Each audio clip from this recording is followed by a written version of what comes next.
So the exercise would be for you that look at teenagers. If you have access to look at teenagers, even if you are in a shopping center, anywhere on the street, you look at, or in school, you look at teenagers and look at how they look like, how do they behave, how do they dress, how do they talk to each other. It's an observation exercise. Please do that because they behave very expressively, because this is the age to show off, to talk loudly, you know, so to make sure that they create attention for themselves. So the exercise would be, after this session, to look at them and see how they gel, what is the cohesion between them.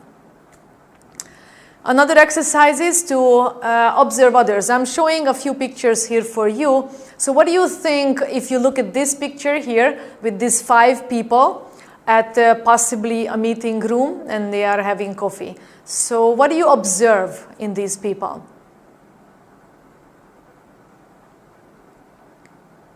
I guess the person with the white hairs is the manager and speaking to his assistant or a lady just sitting beside him, and all 3 others are also listening to him and giving him concentration. So does everybody pay attention?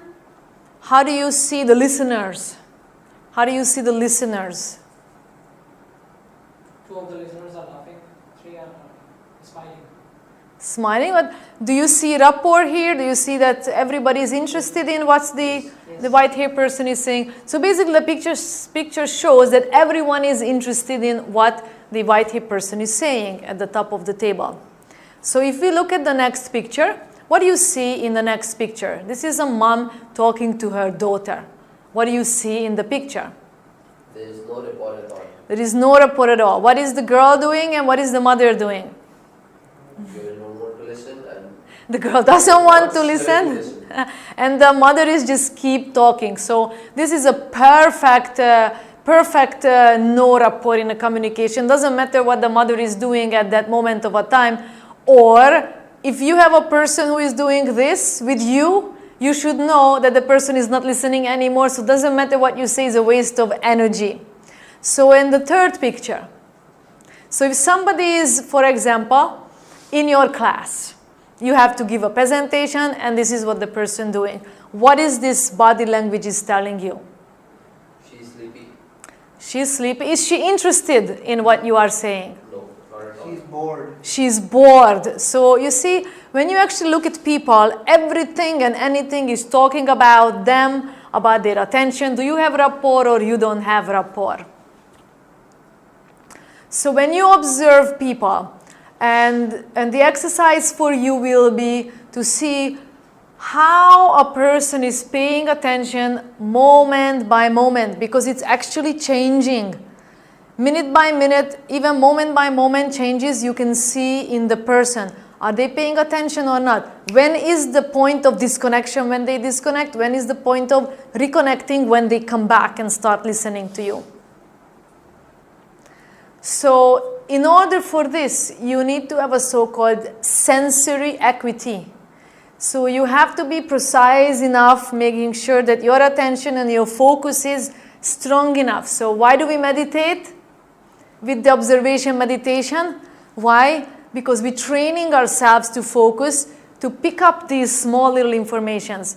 Now we need to pick up these small little informations because if you are making a sales, and if you made a little mistake and the person got off the track, right? You need to repair that and you need to bring the person back. Nothing is lost, right? You just need to understand where was that point when the person got switched off, and you have to bring the conversation back, right? So if you said something and the person didn't feel heard, right? Or it was ignored, respect broken, you have to reestablish that.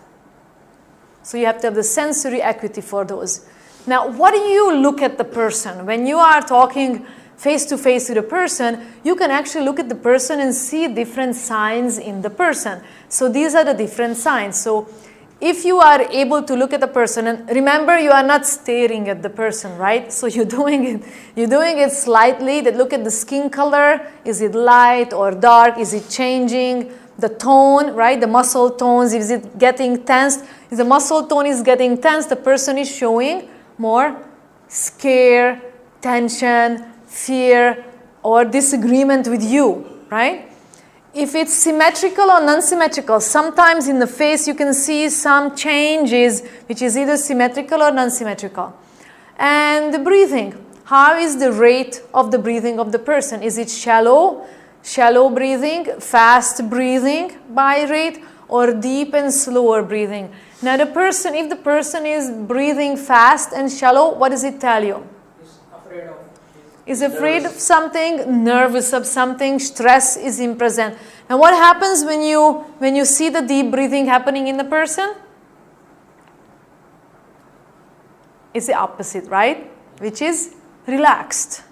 Person feels comfortable. So you want that, right? Because the moment the person is stressed, they can't really listen to you. You need to ease the person into the conversation so they are able to listen to you. So just by looking at the breathing, it will tell you a lot. Yes?